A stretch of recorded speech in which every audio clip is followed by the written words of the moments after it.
Welcome to EarthX 2026. Woohoo! Wow, I was having breakfast this morning and look who I ran into. And it's the amazing, iconic Hunter Lovins. And you know, this is our first interview today. Wow. And the whole time at EarthX. And I'm thinking, while I was getting ready to sit down in the chair and have a conversation with you, how perfect that is. How because perfect, do it live. Because you are the first at so many things, right? Oh my God, you are a legend. Oh. No, listen, I know Legend and $2 will get you a cup of coffee. Yeah, that's true.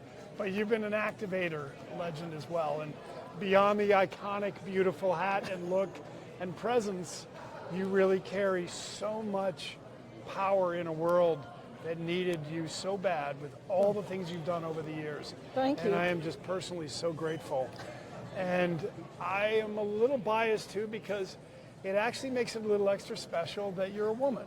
And so that huge, powerful energy coming in a pure way from the feminine is such a great, you're such a great mentor for the young women as well. And well, thank you. As you know, we're running a side Yes. event, partner event called Girls Save the World, which we might Blessings we might on get you over for to. that. Thank you.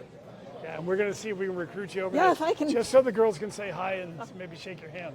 But all right, enough about the intros. So, Hunter, let's go like way back.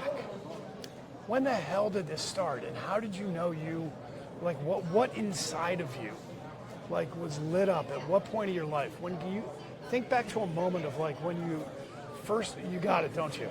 You know. Oh, I know very well. well. What is it? I didn't have any choice. Talk to My me. mother organized with John L. Lewis in the coal fields of West Virginia. All right, explain who that is, what that for our John L. audience. Lewis was the great labor organizer who helped organize the coal mine workers to say, hey, we need to have a decent life. Right. And so Because back then, I would this was imagine, in I can't the even 30s. and probably people just like People the worst- died. died in the worst Oh, yeah. conditions. Oh, yeah. Yeah.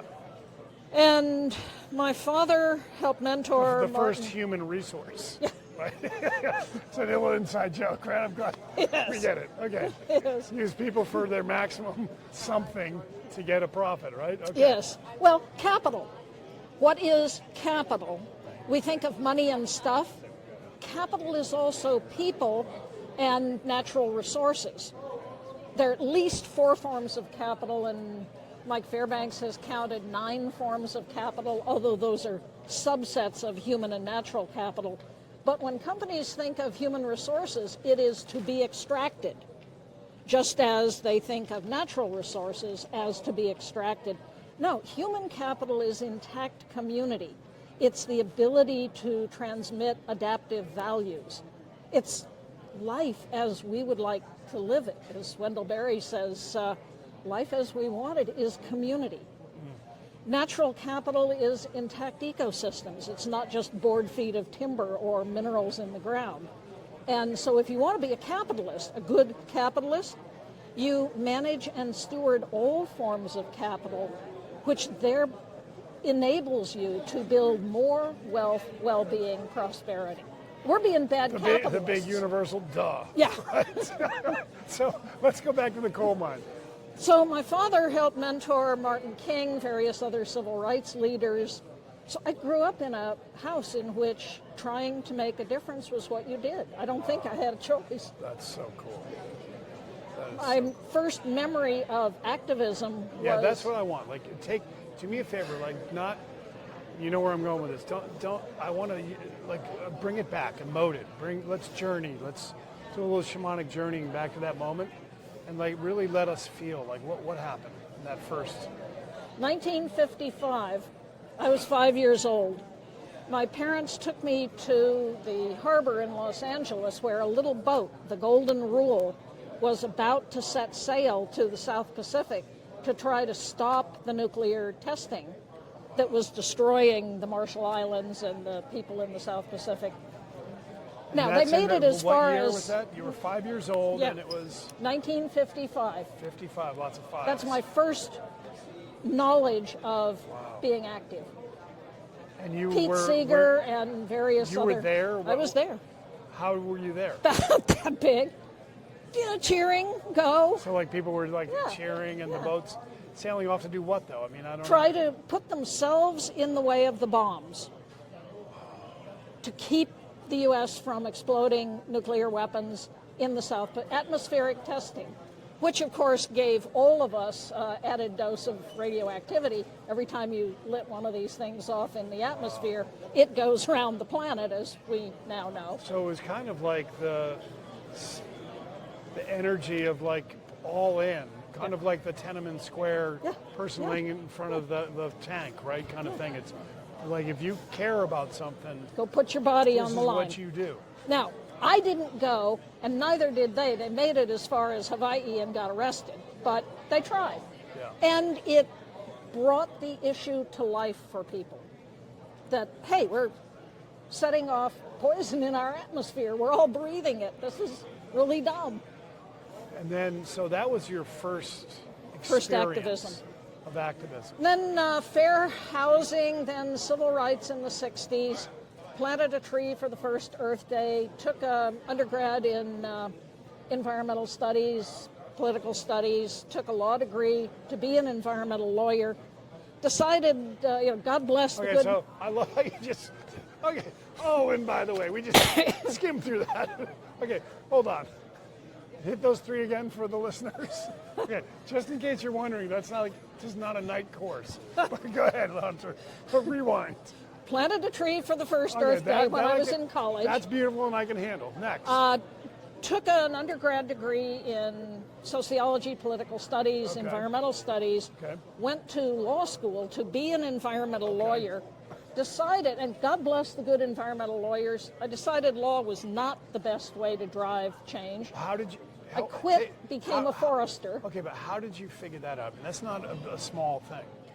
Tell me about that moment. 3 years of law school, took and 3 passed. full years. Yeah, took and passed the California bar. So it's not like practiced you for 2 went for a years. couple weeks and said, "This shit's hard. I'm out." No, you did the whole deal. when I'm in, I tend to be all in. Okay, did you guys hear that? The whole byline of this entire conversation is this is my buddy Hunter. Say it one more time. When I'm in, I'm all in. Okay. And we'll come back to that Yeah, in a please. minute. Okay. So quit, became a forester, helped create a little group in Los Angeles called Tree People. We planted 1 million trees, did environmental education. But it seemed to me that planting trees was dealing with a symptom, smog in LA. Right. What caused it? The cause is energy, the misuse, the misunderstanding of energy. So in 1972, I was trying to teach myself energy policy. 1976, ran into a guy named Amory Lovins, who had written a little paper on energy policy. It said, basically, you don't want energy. You don't want a lump of coal, a barrel of oil. You want the services that energy delivers. Cold beer, hot showers. The cheapest way to do that, again, back to capitalism, is first of all efficiency, and second, the then commercially available renewable energy. But This was a... But there's a clash there, right? Efficiency and extraction, No, renewable energy. all about renewable. All about renewable. He said Okay. we can meet just wanna make sure the listeners are needs, tracking here, yeah, so- meet the so- needs of the world Yep. with efficiency and then renewables. Okay. And doing this is cheaper. But those two aren't separate. No, you do them together. Okay.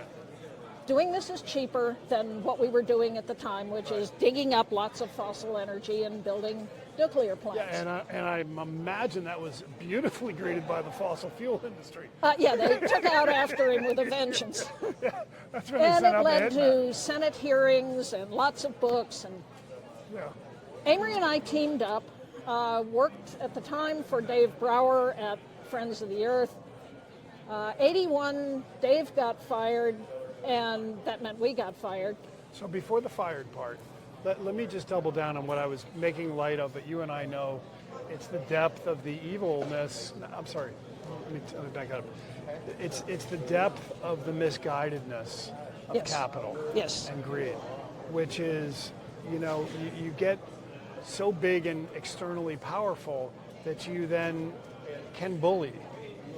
and you want to protect your domain because you want to protect your power, and then you protect the influence of politics and laws and rules. So the fact that even renewables could be more efficient and right, more profitable. and more profitable, which otherwise would be welcomed as something that is wonderful, really was quite a threat. It was a huge threat, and fast And forward to today, it is still a threat, Yes. which is why we Say have that a war. again, please. Fast forward to today, it is still a threat, which is why we now have a war in the Middle East. We are trying to protect access to our oil. We've done this, we've seen this movie, we didn't like the ending. Here we go again. And the ending in the end will be the same. Efficiency and renewables are cheaper than fossil, cheaper than nuclear, and much better for our planet and for our health. Okay, so Hunter, I want you to speak specifically right now to the young women, and I'm not doing it to be prejudiced, but the feminine energy, you know the histories of the Kali Age and Kali Yuga and the Dark Age, and the condor versus the eagle, and right? I mean, we need the feminine energy to balance out. It's enough 500 years of the eagle flying, of male transaction-based, right, extraction. And it's done some good things, but it's done a lot of bad things. It's way out of balance. So please speak to that energy of the next generation of leaders directly. And what can they do? I mean, you have lived, I know because you've lived it, you won't take this in, but you're truly a legend and a hero in this world, Hunter. And when I say that, I mean that. If I were any damn good, we'd have solved these problems. Well, literally, legend gets no one anywhere. The legends are the ones watching this. Okay, so this is what you need to say to the ladies. Go. The legends are you. The future is you. I will be safely dead. You have the choice. What kind of a world do you want to live in? And you can make it be that world. When people say, but what can I do? I'm just one person. Said 8 billion people. If you and your buddy and your circle of friends decide to organize, you can drive any change you want. Any change. Do one thing. What's your dot? Every day, do one thing. And decide to yourself when you get up in the morning, here's my dot for the day. I have a default dot. If I wake up, it's like, oh, what do I do today? Pick up one piece of trash and see that it's properly recycled or disposed of. Just one. Don't make it monumental. But every day, do one thing. About 3 years ago, I was going to quit. I had come into a little bit of money. I'd sat on the board of a little company that exited happily, and gosh, now my husband said, you can retire. Well, good luck with that. I could, eh? And so I asked myself, you add up everything I've ever done, is it enough? No, we're losing. Do I know what enough is? No. Then why go down the road? Why burn carbon? So I thought, all right, I'll hang up my spurs. I will quit. I went on one last trip, ran into a man, very senior UN official, who said, the UN can never solve the climate crisis. And I knew that to be true. This is the pin from COP3, Conference of Parties. This is the pin from COP30. That's 30 years of talk. He said, what we need are conferences of people independently organized.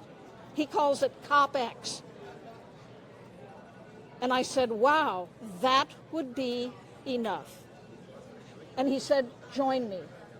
Tell everybody how they can find it, because we got to wrap. I could sit here forever with you. My friend, listen carefully and pay attention. By the way, quick call out to our buddy, Trammell Crow.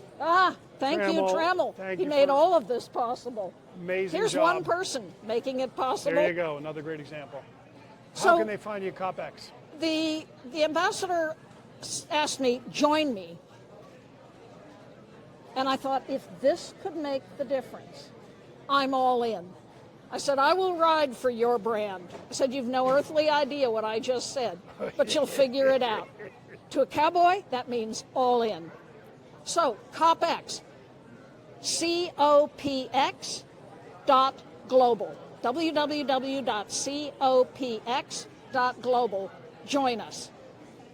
Hunter, thank you for everything. Oh, you're amazing. Oh.